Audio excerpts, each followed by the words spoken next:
من کارمند کلان پژوهش‌های گاسترنترولوژی شعبان نجم‌الدینویچ.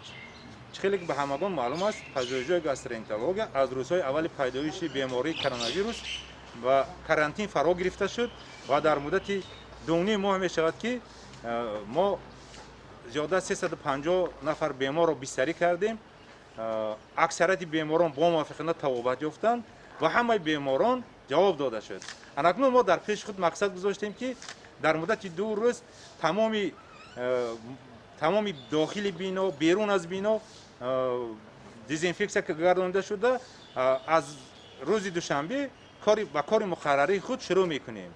ما اظهار مینتداری به همه کارمندان وزارت تندرستی حکومت جمهوری تاجیکستان بیان میکنیم که در این روزهای بسیار مرکب به ما کمک زیادی رسانیدند و باوری داریم که در مدت 2 روز پوره همه بیزاره گردانده می شود و با قبول بیماران شروع میکنیم.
پزشکی بخش نجات مؤسسه دولتی مرکز جمهوری کلینیکی بیماری دیر دکتر نابجوانов اسلام.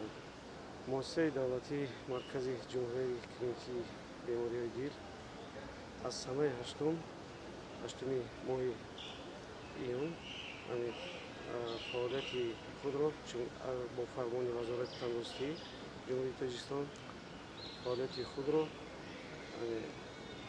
چون پیشینه و قبول بیماری تنها دیل و رگها آغاز شده است. بیماران به یگان بیماریت آمده بستری شده توابت خود را دوام داده و معالجه می‌کنند.